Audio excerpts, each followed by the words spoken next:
It was one of those ordinary evenings, the kind that fades into memory without any standout detail. I just walked in from work, loosened my tie, and was halfway through pouring myself a glass of water when Emily stepped into the kitchen. She looked at me with a strange, unreadable intensity, arms crossed tightly over her chest. "Hey," I said, smiling, hoping to shake off the tension hanging in the air. But she didn't smile back. She just watched me, like she was studying every line on my face, every twitch of my expression. "Can we talk?" she asked, her voice steady and almost too calm. She sounded like someone rehearsing for a performance. "Sure," I replied, leaning against the counter. "What's up?" She hesitated, chewing her bottom lip, something she did when she was nervous, but her eyes stayed cold, almost indifferent. When she finally spoke, her words cut through the silence like a knife.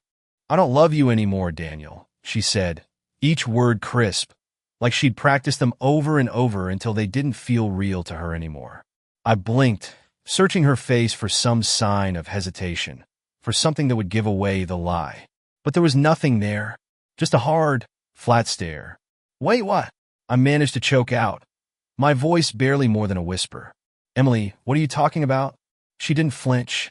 "I haven't loved you for a long time," she said, slower this time, as if speaking to a child who couldn't grasp a simple truth. "I didn't want to hurt you, but I can't pretend anymore. There's someone else." The words didn't register at first.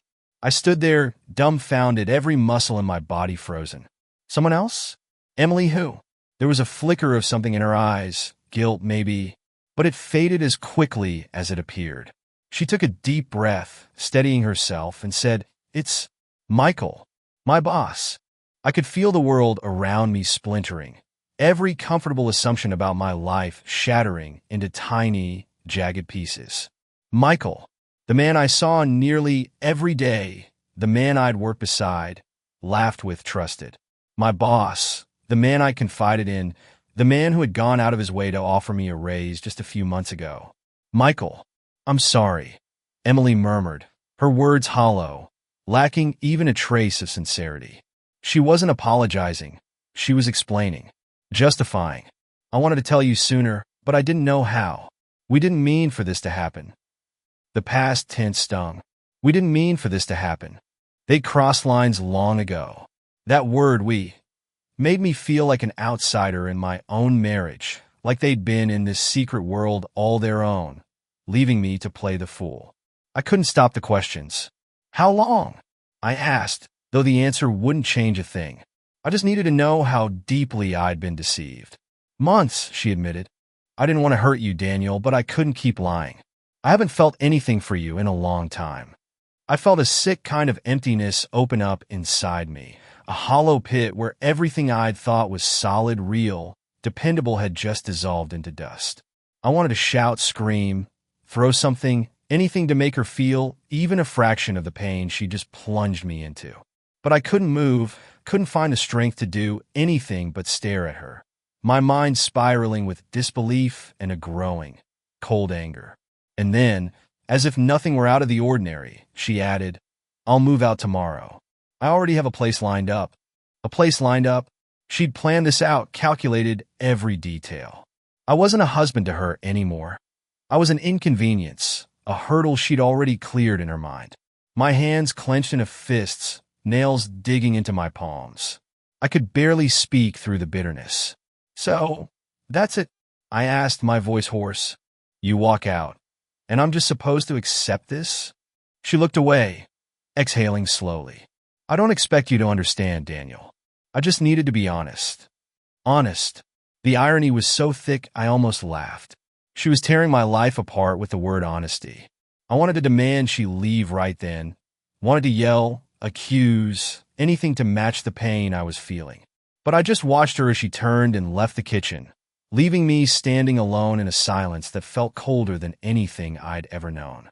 As I sat there, letting the reality of her words seep in, something dark began to rise inside me. A plan, a desire for something that could make her and Michael feel just a sliver of what they'd put me through. She thought this was the end, that she could walk away unscathed. But as I sat there in that icy silence, I knew one thing with chilling certainty. This wasn't over. The silence in the house that night was suffocating, pressing down on me like a weight I couldn't lift. I sat there in the kitchen long after Emily left, staring at nothing, replaying her words over and over in my mind, dissecting every syllable, every cold look in her eyes. The way she delivered it felt rehearsed, almost clinical. There had been no regret, no sorrow, just a blunt delivery, like reading the last line of a story she'd already moved on from. The anger came in waves. First, a dull simmer, a pressure building beneath my skin. And then it hit me like a wrecking ball, leaving me breathless. I felt like I was coming apart, like everything I'd built with her had just been a mirage, something that never actually existed. I'd loved her, trusted her completely. I'd never once questioned her loyalty, never once doubted her love for me. But now, every moment of our life together felt tainted, every memory tarnished by this sickening revelation. I tried to think back, to remember when it had started, when she'd started to pull away, but all I saw was a blur. All I could recall was how she'd looked at me tonight, detached and unfeeling, like a stranger. How long had she been slipping away, right under my nose? And Michael. The name left a bitter taste in my mouth. My boss, the man I'd worked side by side with, who knew me, who trusted me enough to ask me to cover for him in meetings, who shared drinks with me at work events, laughing like we were friends. It all seemed so absurd now, like some cruel cosmic joke. I sat there in a daze, letting the pieces fall into place. She hadn't just betrayed me. She'd chosen someone I couldn't escape, someone I'd have to see every day. Did they laugh about me behind closed doors, sharing private jokes, mocking my blind trust? The rage built, so consuming that it blocked out everything else. I stood up, hands shaking, and paced the room. I couldn't just let this happen, couldn't stand by while they turned me into the punchline of their secret affair. I had to do something. The thought of confronting her again, of asking her why, burned at me. But even more, I wanted to look Michael in the eyes, to see if he could keep that smug look when he knew he'd been caught. I wanted him to feel the way I felt right now, stripped of his pride, humiliated, betrayed. I grabbed my phone, scrolling through messages, trying to pinpoint the moment this began. Had there been signs? A text that seemed off? A look exchanged at a company event? The paranoia gnawed at me, as if every interaction we'd shared had been leading to this one moment. But then another thought emerged, dark and relentless. Confrontation alone wasn't enough. Exposing them wouldn't erase the humiliation I felt, wouldn't soothe the ache gnawing at me. I wanted him to hurt, to pay, to lose what he valued most. His reputation, his career, the image he'd crafted for himself. If he could ruin my life so easily, then why should he get to keep his? I knew enough about Michael to know that his success was his pride. His reputation in the industry was flawless, his ambitions high. And most importantly, he had a lot riding on the big upcoming project. Something we'd been working on together for months, something he couldn't afford to lose. A twisted sense of satisfaction settled in. If I could find a way to sabotage it, just enough to leave a scar on his record, to make people doubt him, I'd hit him where it hurt most. And he'd never see it coming. I stayed up that night, sitting in the dim glow of my laptop, piecing together a plan, something subtle, something he wouldn't notice until it was too late. I felt a strange sense of calm as I mapped it out, a relief from the torrent of emotions I'd been drowning in. It wasn't just revenge. It was a way to reclaim something of myself that they'd stolen. When the sun started to rise, casting a pale light over the kitchen, I realized I hadn't slept at all. But I didn't feel tired. I felt focused, maybe even resolved. I knew this wasn't the healthiest reaction. Knew there were probably better ways to deal with the betrayal gnawing at me. But in that moment, I didn't care. Emily and Michael had stripped me of my security, my trust, and my dignity. And now it was my turn to take something back. I stood, stretched, and poured myself a cup of coffee, listening to the quiet sounds of the house waking up. It felt strange, like I was standing on the edge of a cliff, about to jump. I knew once I took that step, there would be no turning back, no undoing the damage I was about to cause. But as I sipped my coffee, watching the sun climb higher in the sky, I found a calmness in the idea. They thought I'd just take it, roll over, and let them move on with their perfect little lives. They'd underestimated me. I looked at the empty kitchen, feeling the first slivers of control seep back into my life. This wasn't over. Not by a long shot. The next few days were a strange mix of routine and tension, like I was living in two different worlds. By day, I went to work, playing the part of the calm, collected employee. I nodded along in meetings, even forcing polite smiles whenever Michael was around.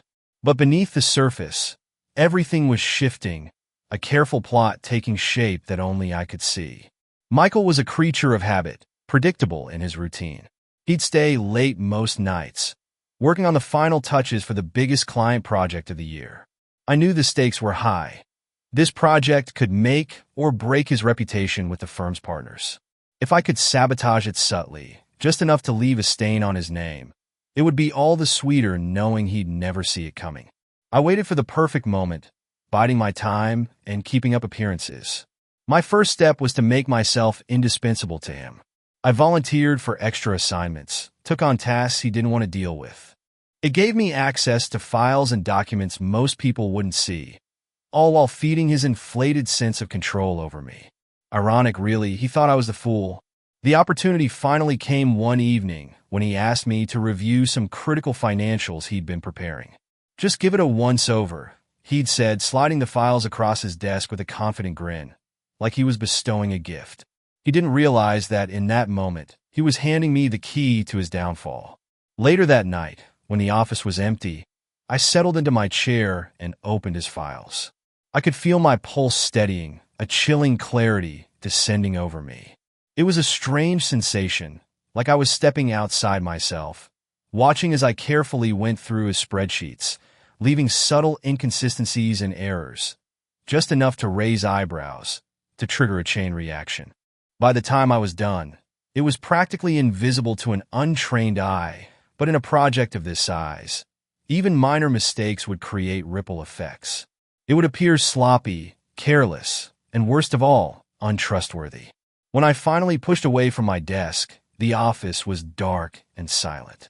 I walked through the empty halls, feeling something settle inside me, a sense of control I hadn't felt in weeks. I hadn't taken my life back, not fully, but this was a start. The next morning, Michael was oblivious. He greeted me as usual, that infuriating smugness hanging around him like cheap cologne.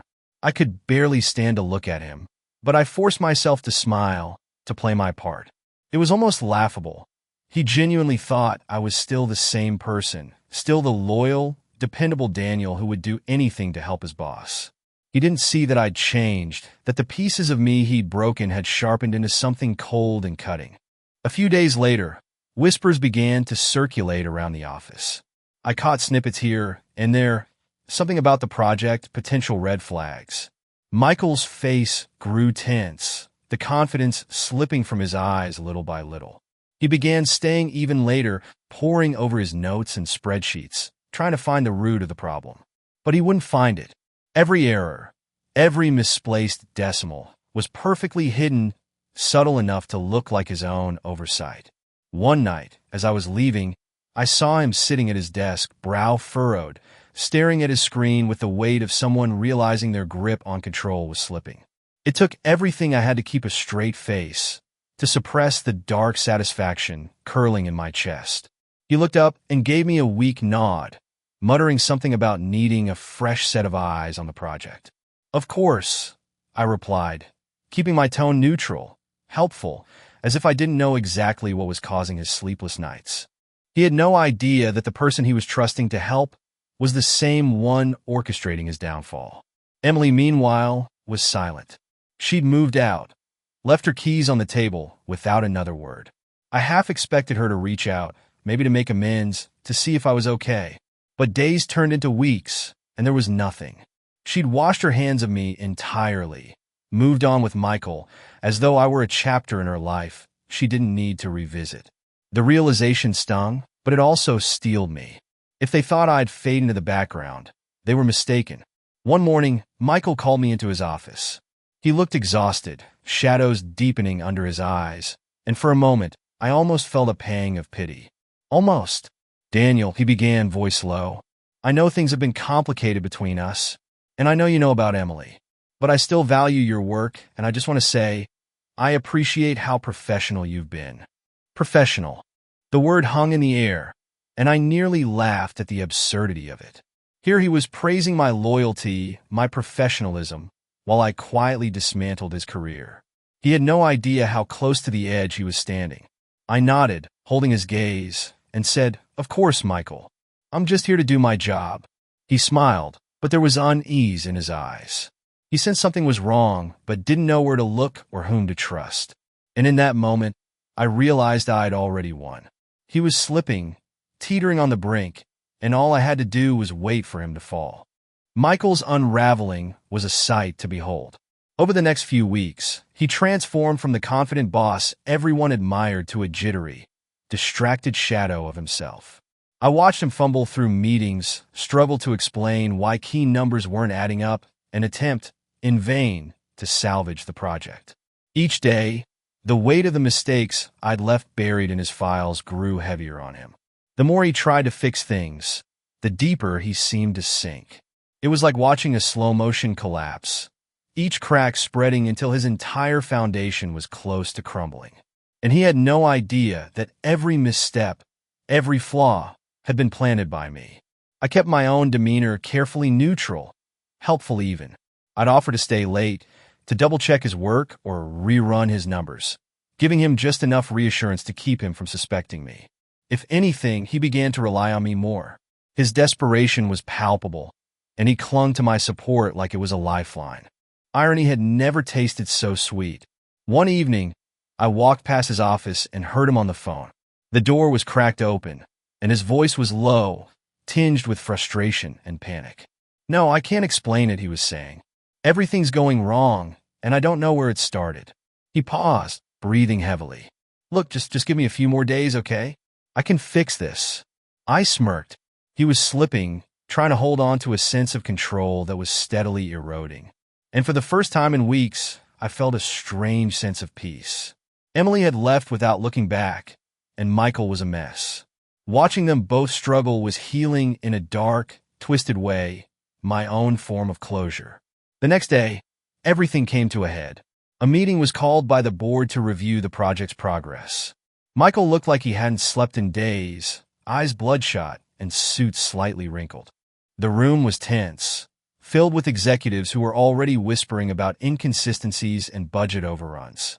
I took my usual seat beside Michael, my face a mask of concern, but my heart pounding with anticipation. As the meeting started, the board members pulled up the project's financials on the screen.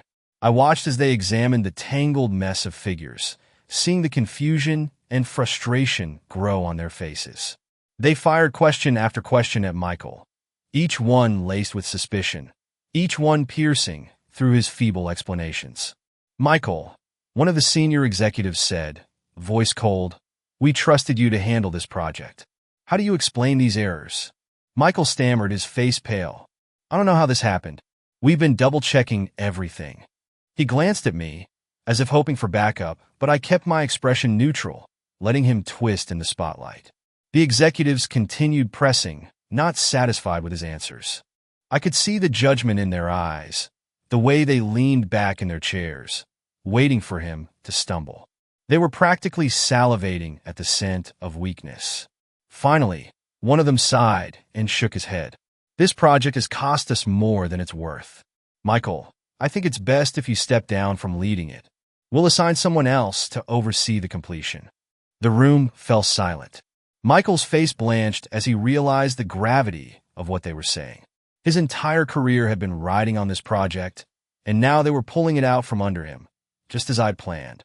I could see the betrayal flicker in his eyes, the dawning realization that he'd lost the board's trust, that his spotless reputation was in shambles. He looked at me one last time, a silent plea in his eyes, as if asking for some kind of support, some reassurance that he could survive this. I simply gave him a small, sympathetic nod, keeping up the charade. When the meeting ended, everyone filed out, and Michael was left alone, sitting in stunned silence. I lingered for a moment, watching as he slumped in his chair, his entire posture defeated. He looked smaller somehow, stripped of the arrogance that had once defined him. I cleared my throat, making him look up. "Michael," I said softly, "if there's anything I can do to help, just let me know." His eyes flashed with something between gratitude and suspicion, and for a split second, I thought he might see through me. But he just shook his head, looking away. "Thanks, Daniel," he muttered, his voice barely above a whisper. "But I think I'm beyond help." I nodded and left the room, feeling a surge of satisfaction. It was done. Michael was broken, his career in tatters, his life now a reflection of the wreckage he'd left mine in. But as I walked down the corridor, an odd emptiness settled over me.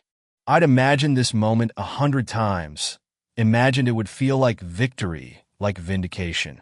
But instead, it felt hollow. The satisfaction was fleeting, swallowed up by something colder, a realization that getting even hadn't healed the wound. It had only distracted me from it. Revenge had been my compass, guiding me through the darkness, but now that it was over, I didn't know what direction to turn.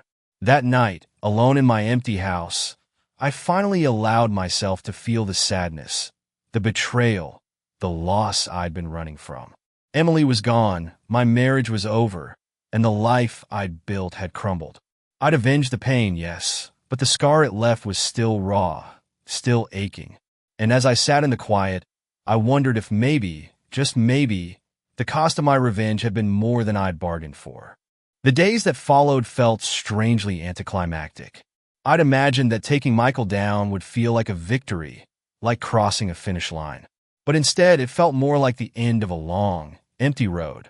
The adrenaline that had fueled me for weeks was gone, and all I was left with was an echoing silence and a gnawing sense of emptiness. Michael didn't come to the office anymore.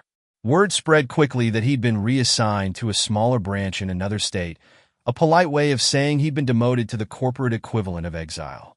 Most of my co-workers seemed unfazed, murmuring rumors of burnout and poor performance, but I knew the truth. I'd orchestrated his fall, and now he was the one left picking up the pieces. But with each whispered comment, each casual shrug about his downfall, I felt the emptiness inside me deepen. One afternoon, I caught sight of his empty office, the desk cleared, the lights off. A part of me wanted to walk inside, to stand there and let myself feel the weight of what I'd done. But I stopped at the doorway, hesitating. The satisfaction I'd felt that first day had long since faded, replaced by a strange hollowness that I couldn't shake. It was then that I realized I was alone, truly alone. I had no allies, no one to share this twisted victory with. And as for Emily, she hadn't reached out once since she'd left. No texts, no calls. It was like she'd erased me from her life as completely as I'd tried to erase Michael from his career. In my mind, I told myself that she might come crawling back, that she'd see Michael's ruin and reconsider her choices. But now, as I stared at his empty office, it dawned on me that she'd probably moved on without a second thought. That evening, I decided to go for a walk. I needed to clear my head, to get away from the suffocating walls of the office and the silence of my empty house. I wandered aimlessly, ending up in a small park that Emily and I used to visit when we were first dating. It was quiet, the sounds of traffic far off, and the air was thick with the scent of damp earth. I sat down on a bench, looking out at the pond where we used to skip stones. I could still remember the way she'd laugh, the way she'd look at me with a spark in her eyes that I hadn't seen in years. Somewhere along the line, that spark had faded, and I hadn't noticed it going out. Or maybe I'd noticed but chose to ignore it, hoping things would somehow fix themselves. As I sat there, the anger and bitterness I'd clung to began to loosen their grip. For weeks, I'd been so focused on revenge that I'd ignored the pain beneath it. But now, in the quiet of the park, the truth was unavoidable. I'd loved her deeply, and she'd thrown it all away without a second thought. It hurt more than I'd been willing to admit. I'd lost not only my wife, but also the man I thought I was. I'd become someone I barely recognized, someone capable of manipulation, of deceit. Revenge had demanded a version of myself that I didn't like, and now that it was over, I couldn't shake the feeling that I'd lost more than I'd gained. I heard footsteps approaching and looked up to see a man walking by with his young daughter. She held his hand, chatting animatedly, her small voice bright and cheerful. They walked past me, and for a moment I felt a pang of something close to envy. I'd once imagined Emily and me building a family, growing old together, creating a life filled with those small, precious moments.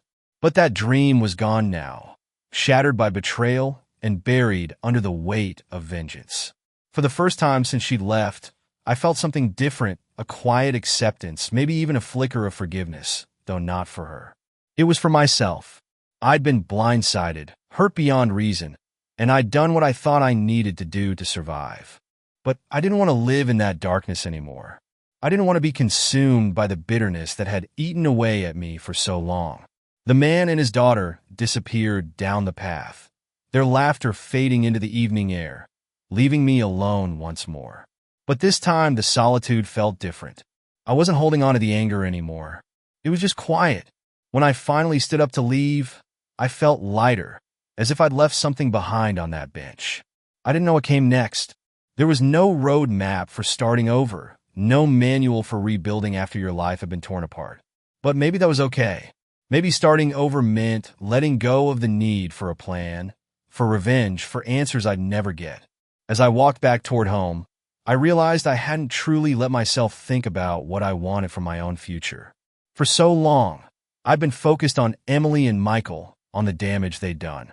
But now, for the first time, the idea of a future without them didn't feel like an empty void. It felt like a clean slate. The past was behind me. Whatever came next would be mine to decide. And maybe, just maybe, that was enough. In the weeks that followed, I focused on the small things, making coffee in the morning, keeping the house in order, even jogging around the neighborhood when the nights were quiet and the air was cool. It was mundane, but there was a strange comfort in it. My life had been pulled inside out, every corner of my world torn apart. Yet somehow, I was beginning to feel grounded. Work was different, quieter. With Michael gone, there was no one to remind me of the betrayal or the havoc I'd set in motion. His absence left an odd stillness in the office. My colleagues moved on quickly, filling the silence with other gossip, new rumors, as if Michael's downfall had been nothing more than a passing spectacle. For them, it probably was. One evening, as I was shutting down my computer, I noticed an email notification pop up. It was from Michael. The subject line was simply you. I stared at it for a moment, my heart thudding. I hadn't expected to hear from him again. Not after everything. My finger hovered over the delete button. Part of me wanted to erase it without a second thought, to never know what he had to say. But curiosity, or maybe guilt, got the better of me. I clicked it open.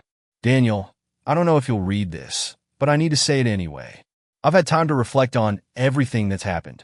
I don't know where things went wrong, but I know I did wrong by you. What happened with Emily, it wasn't just a mistake. It was cruel, and I see that now. I don't expect forgiveness. I've lost my job, my reputation, and I know I have you to thank for that. But I guess I can't blame you. I just want you to know that I regret it all. I regret hurting you, betraying you. And I'm sorry. Michael, I read it over and over, each word chipping away at the resentment I'd held so tightly. His apology didn't make what he'd done right, but it felt like a kind of release. Maybe, in the end, he'd suffered enough. Maybe we both had. I closed the email, deciding not to reply. It was better this way. I'd let his words be the last exchange between us, the closing line to a story that I no longer wanted to live in. And maybe, by letting his apology sit unanswered, I was finally freeing myself from the weight of his betrayal. A few days later, I was at home when the doorbell rang. I wasn't expecting anyone, and for a moment, I considered ignoring it. But something compelled me to go to the door. When I opened it, I found Emily standing there, clutching her coat tightly around her, looking as nervous as I'd ever seen her. "Hi, Daniel," she said, her voice barely above a whisper. I didn't move, didn't invite her in. The sight of her there, after all this time, felt surreal, like I was looking at a stranger who wore her face. She glanced down, clearing her throat before speaking again. I wanted to see how you were doing," she said, avoiding my gaze. "I know it's probably too late, but I wanted to say I'm sorry. For everything. I know that doesn't fix it, but I wanted you to hear it from me." Her words hung in the air, suspended between us. I could feel the anger, the hurt, the betrayal bubbling up. Every part of me wanted to lash out, to tell her exactly what she'd done to me. But as I looked at her, standing there in the cold, I felt something shift. I've been holding on to that anger for so long that I didn't know who I'd be without it. But in that moment, I realized that forgiving her wasn't about letting her off the hook. It was about freeing myself from the past. "Thank you for saying that," I said quietly. I felt the words settle in the air, the final chord in a song I no longer wanted to hear. She looked up, surprised, and nodded. "I hope you'll be okay, Daniel," she said, her voice soft, almost wistful. I could see the guilt in her eyes, but I wasn't sure if it was for me or for herself. Either way, it wasn't my burden anymore. "I will be," I replied, my voice steady. "Goodbye, Emily." She lingered for a moment, maybe hoping I'd say something else, but I didn't. I closed the door, sealing her out, knowing that this time, it was truly over. No more what-ifs, no more lingering questions, just silence. The days that followed were peaceful in a way I hadn't felt in years. The empty spaces where anger and bitterness had lived began to fill with something softer, a quiet hope that maybe, just maybe, I could rebuild from here. I started setting small goals for myself, things I'd always wanted to do but never had the time or courage to pursue. Taking cooking classes, learning to play the guitar, spending weekends hiking. Slowly, I was piecing myself back together. One night, I was sitting on the back porch, strumming a few chords I'd learned, when I felt a strange sense of gratitude. Not for the betrayal, but for the lessons it had forced me to learn. I'd been stripped of everything I thought I knew, everything I thought I wanted, and now I was left with only the essentials, myself and the life I was determined to create. As the stars blinked into the night sky, I took a deep breath, letting the cool air fill my lungs. The past was behind me, and ahead was a life I could shape with my own hands, free from the shadows of betrayal and bitterness. For the first time in a long time, I felt like I was finally home. With Emily and Michael gone from my life, my world felt both strangely empty and quietly liberating. I was alone, but it wasn't the same hollow kind of solitude that had weighed on me before. This was different, a kind of blank canvas, waiting to be filled. For the first time in years, I wasn't bending myself around someone else's needs, wasn't constantly on edge, trying to keep something from slipping through my fingers. It was just me, and I realized that might be enough. The house had grown cold and still, carrying remnants of memories I no longer wanted to live in. Emily's laugh echoing down the hall, the lingering smell of her perfume in the bedroom. It all felt like it belonged to a different life, one that wasn't mine anymore. One Saturday morning, I decided to clear it out, piece by piece. I went through every drawer, every shelf, pulling out items that belonged to us. Pictures, gifts, notes from anniversaries and birthdays. I piled them into boxes, one by one, until the rooms started to feel lighter. Each item I boxed up was like unearthing a memory, some happy, some bittersweet, but all tinged with a sense of finality. I found our wedding album, buried deep in the closet. I hesitated, my fingers grazing the cover, feeling the weight of that day, the promises we'd made, the future I believed in. It felt like looking at a stranger's life. I flipped through the pages one last time, and then, with a steady breath, I closed it and placed it in a box. When I was done, I took the boxes to the garage and left them there, knowing they'd go out with the next donation pickup. It felt good, like shedding old skin. The house looked different afterward, bare maybe, but peaceful. I rearranged the furniture, added a few new things, small touches that made the place feel like it was mine alone. My home wasn't haunted by memories anymore. It was just a home. Once the space was clear, I turned my focus inward. I started going to therapy, something I'd put off for far too long. The first few sessions were uncomfortable. It was strange to say things out loud that I'd kept bottled up inside. But slowly, I began to untangle the knot of anger, sadness, and disappointment I'd been carrying. I came to understand that losing Emily wasn't just about her betrayal. It was about how I'd lost myself in trying to keep a version of our life intact that had stopped being real long before I was ready to admit it. In one of our sessions, my therapist asked, "What do you want your life to look like now that you're building it on your own terms?" The question caught me off guard. I'd been so focused on what I'd lost that I hadn't thought about what I wanted. But the more I considered it, the more I realized I didn't have a clear answer. I'd always imagined my future with someone else in it, a future of shared dreams and milestones. But now it was just me. And that wasn't a bad thing. It was just unfamiliar. One evening, I decided to sit down and write a list of things I wanted to accomplish, things that were just for me. I filled pages with ideas, some practical, others a bit far-fetched, but each one felt like a small step toward rediscovering who I was outside of a relationship. I picked a few to start with. I'd always wanted to learn photography, so I signed up for a class at the community center. I bought myself a camera and spent weekends wandering through parks, capturing little moments of light filtering through trees, kids playing, old couples walking hand in hand. It was therapeutic, finding beauty in ordinary things, framing my own narrative without anyone else's influence. I also decided to travel, something Emily and I had always talked about but never done. I took a solo trip to the coast, spending days walking along quiet beaches, feeling the sand beneath my feet, the sea air filling my lungs.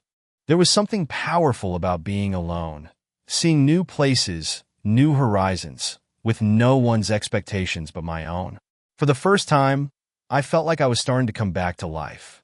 As the months passed, I filled my time with more new experiences, exploring the things I loved, the things that made me feel alive.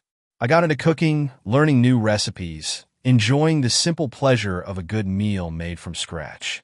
I took up running, finding peace in the rhythm of my feet hitting the pavement, the steady thud a reminder of my own strength. One night, as I sat on the back porch, sipping a cup of tea, I felt a strange, quiet happiness. It wasn't the overwhelming joy that comes with big milestones or shared love. It was something simpler, a calm acceptance of where I was, of who I was becoming. I didn't need to look back anymore, didn't need to carry the weight of betrayal or loss. It was behind me, like a chapter of a book I'd finished reading. I realized then that the life I was building, this quieter, simpler life, wasn't one I'd ever expected to have. But it was mine, crafted by my own choices, and I was learning to love it one small step at a time. I'd started out on this journey wanting revenge, wanting justice. But what I'd found, unexpectedly, was peace. And in that peace, I found a new beginning. As the months turned into a year, I realized I'd barely thought of Emily or Michael. They'd become distant figures, shadows in my past. The hurt they'd caused was something I could acknowledge without feeling that raw ache anymore. They were just part of a life that I'd moved beyond, a chapter I'd closed with finality. One afternoon, I got a message from a mutual friend inviting me to a small get-together. Part of me hesitated. I knew the crowd would include people who were close to both Emily and me, friends who might still see me as Emily's husband, a label that no longer held any meaning. But I figured it was time to reintroduce myself into the world, as the person I was becoming rather than the one I used to be. The gathering was in a familiar cafe, the kind of place we'd all frequented when life had been simpler. I arrived early, ordering a coffee and finding a quiet table by the window. I watched people pass by outside, feeling oddly disconnected from the life I'd once lived. But it was a good feeling, a reminder that I'd grown past it. When friends started arriving, the conversation was comfortable, light. They filled me in on updates, shared funny stories, and caught me up on the little things that had happened since I'd been absent. For the first time, I didn't feel the usual twinge of awkwardness when they mentioned Emily in passing. She was part of their lives in a way she no longer was in mine, and that was fine. In fact, it was freeing. At one point, a friend named Tom, who'd been with us since college, pulled me aside. He hesitated, as if weighing his words. "Hey, Daniel, I wasn't sure if I should mention it, but Emily reached out to me recently." I nodded, feeling surprisingly calm. "Oh, how's she doing?" "She's well. She's doing okay. But she asked about you, actually," he said, giving me a cautious look. "I think she's been struggling. Sounds like she regrets a lot." The old me might have seized onto that, might have found a twisted satisfaction in the idea of her regretting what she'd done. But as I stood there, all I felt was a kind of distant empathy. She was just a person who'd made her choices and had to live with them, just as I'd made mine. "Thanks for telling me, Tom," I said, a small smile tugging at the corners of my mouth. "But I think we're both where we need to be. I hope she finds what she's looking for." He looked at me a bit surprised, then smiled back. "You're handling this better than most people would. You know that?" I shrugged. "Maybe, but I've had a lot of time to think about it. And honestly, I'm just tired of holding on to the past." It felt good to say it out loud, like I was casting off the last remnants of what had weighed me down for so long. After that, the evening moved on, the conversation turning back to lighter topics, and I felt something settle inside me, a quiet certainty that I'd truly let go. The freedom I felt was deeper than I could have imagined, and as I walked home that night, the city lights casting long shadows on the streets, I felt like I was finally, fully my own person. The next day, I went for my usual run, and as I jogged through the neighborhood, I felt a new sense of energy. The air was crisp, the sky clear, and everything felt vivid, like I was seeing it all for the first time. I let my thoughts drift, not to the past, but to the future, to new experiences, to the life I was still building, piece by piece. Later that afternoon, I returned to the cafe with my camera, determined to capture the small details I'd missed before, the dappled sunlight through the trees, the laughter of children playing nearby, the quiet smiles of people passing by. I wanted to fill my life with moments that were mine alone, moments that weren't touched by past hurts or regrets. As I reviewed the photos that evening, I realized how much beauty there was in these simple things. They weren't grand gestures or dramatic stories.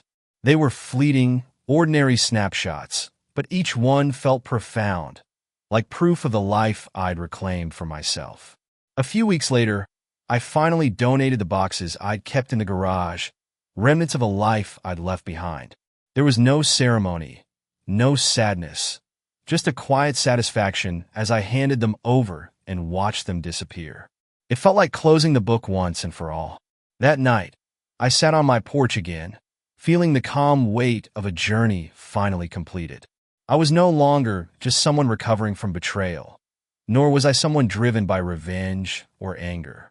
I was just me, a person who'd been tested and who'd come out the other side stronger, more self-assured, and ready for whatever lay ahead. The night was quiet, and for once, my thoughts were too. I took a deep breath, feeling the peace settle in. I didn't know what the future held, but I knew this. I was finally truly free. And that was enough. As winter began to melt into spring, I found myself feeling lighter than I had in years. I was no longer waking up each day carrying the weight of regret or betrayal. Instead, I was waking up to possibility, to the unfamiliar excitement of a life that was mine alone to shape. One morning, I received a message from an old friend, Dave, inviting me on a weekend camping trip. We'd gone camping a few times in college, and I remembered those trips fondly. The simplicity, the sense of adventure, the stories around the fire. I hadn't thought about camping in years, but something inside me lit up at the invitation. "Count me in," I replied, feeling a rush of anticipation. A weekend in the mountains, surrounded by nature and friends, sounded exactly like the kind of experience I wanted more of. A few days later, we set off, car packed with supplies, windows down, music blaring. I let the wind whip through my hair, breathing in the fresh, earthy scent of the mountains as we drove deeper into the wilderness. It felt like I was shedding the last remnants of the old me, leaving behind the shadows of the life I'd once clung to so tightly. We arrived at the campsite by early evening, setting up tents and gathering wood for the fire. As night fell, we sat around the crackling flames, sharing stories, laughing until our sides ached. For the first time in a long time, I felt like I belonged. There was no need to perform, no need to carry my past like a badge of sorrow or strength. I was just Daniel, a guy camping with friends, enjoying the present. At one point, Dave nudged me, a knowing look in his eyes. "You seem different, you know. Happier. It's good to see." I nodded, surprised by how true it felt. I think I just finally let go of everything. The past, the anger, all of it. It was holding me down for too long. He grinned, clinking his beer bottle against mine. Here's to leaving that stuff behind, man. To moving forward. We sat in comfortable silence after that, staring into the flames, letting the quiet of the forest surround us. I felt a kind of peace I hadn't known before, a peace that came from acceptance, from embracing where I was and no longer looking back.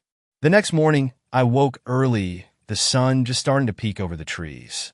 I decided to take a walk, leaving the campsite behind and following a narrow trail that led up a small hill. As I climbed, the crisp mountain air filled my lungs, and the world around me seemed to glow with a fresh, hopeful light. Reaching the top, I found a spot where I could sit and take it all in.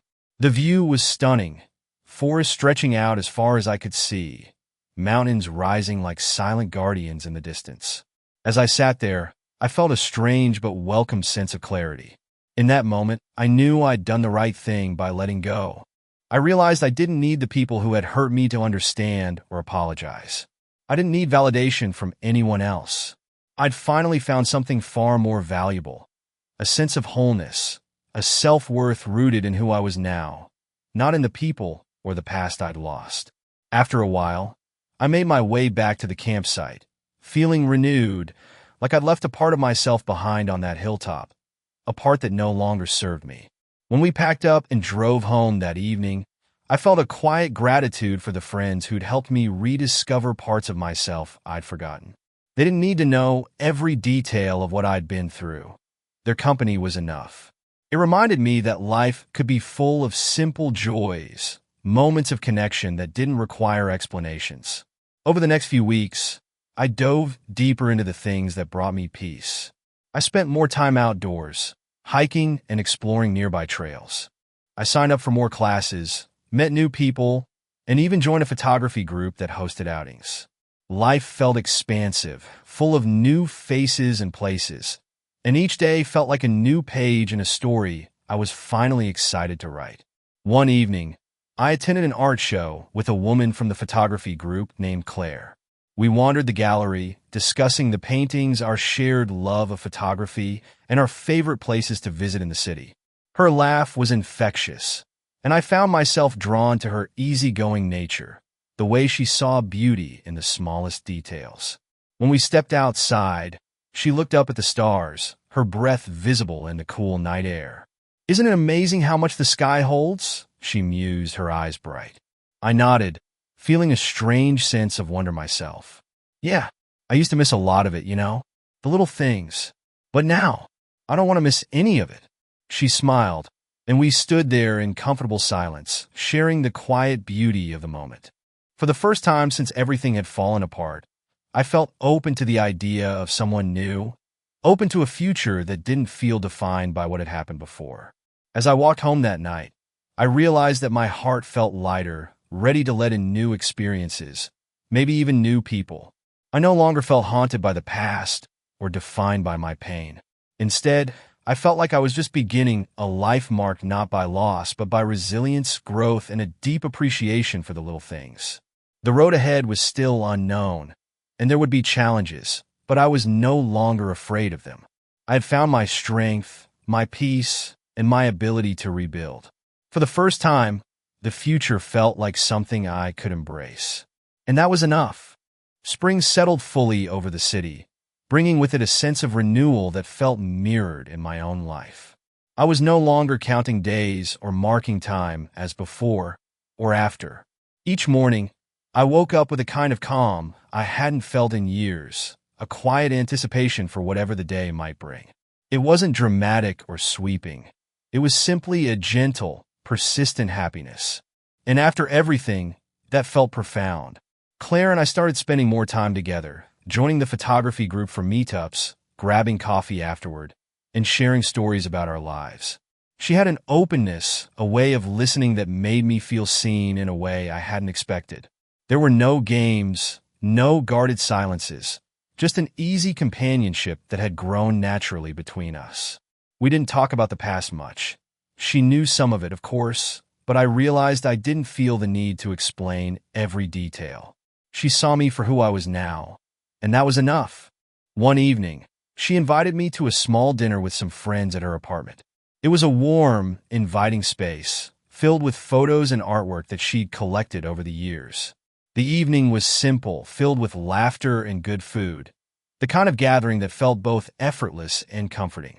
After everyone had left, Claire and I stayed up late, talking on her couch, wrapped in soft blankets and the low light of her living room. We talked about our favorite books, places we wanted to travel, and how strange and beautiful it was to be finding joy again.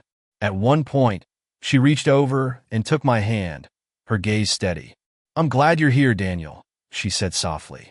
There was no pressure in her words, just a gentle honesty.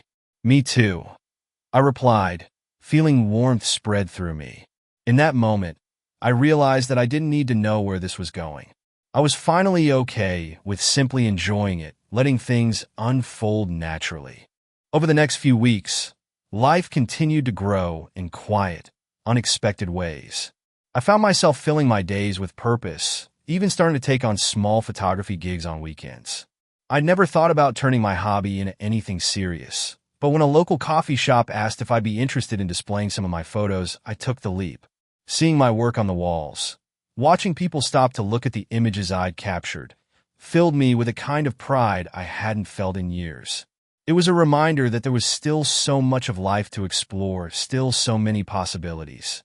One Saturday, Claire and I decided to go on a hike just outside the city. The trail was lined with blooming wildflowers, the scent of pine and earth filling the air. As we walked, she pointed out birds she recognized, telling me their names and little facts about each one. Her enthusiasm was contagious, and I found myself laughing, feeling lighter than I'd ever thought possible. We reached a small overlook with a view of the valley below, a quiet place with nothing but the sound of wind in the trees and the distant call of birds. We sat there in silence for a while, just taking it all in. Eventually, Claire looked over at me, a question in her eyes. "Do you ever think about what brought you here?" To this point, I nodded, considering her question. "Yeah, I do. But it's different now. For a long time, I thought about it with bitterness or regret. But now, it just feels like a part of the path that brought me here. I'm grateful in a strange way." She smiled, understanding. "I think that's the best we can hope for, isn't it? To make peace with it, to find something worthwhile in all of it." As we watched the sun begin to dip toward the horizon, casting warm hues over the landscape, I realized that I truly had made peace with my past. The person I was now felt like someone I could be proud of, not in spite of what I'd gone through, but because of it. The pain, the betrayal, the loneliness, it had all shaped me, but it didn't define me anymore. When we started our walk back down the trail, I felt a sense of wholeness, like I was carrying my life forward with me instead of dragging it behind. Each step felt like a quiet promise to myself, a commitment to keep moving forward, to keep discovering, to let myself be open to joy again. Back at the trailhead, as we packed up and prepared to head home, Claire looked at me with that familiar, gentle smile. "So, what's next for you, Daniel?" I thought about it for a moment, letting the question settle. I didn't have a concrete answer, but that was okay. For the first time, I didn't feel like I needed one. I just wanted to keep moving, to keep experiencing, to let the future unfold at its own pace. "Honestly," I said, smiling back at her, "I don't know, but I think that's what makes it exciting. I'm ready for whatever comes next." We drove home in comfortable silence, and as I looked out at the darkening sky, I felt a quiet thrill, like I was finally stepping into a life that was fully my own. The past was a part of me, but it no longer held me. I was free, open, and ready to embrace whatever awaited me. And as I pulled up to my house that night, I knew, without a doubt, that I was exactly where I was meant to be,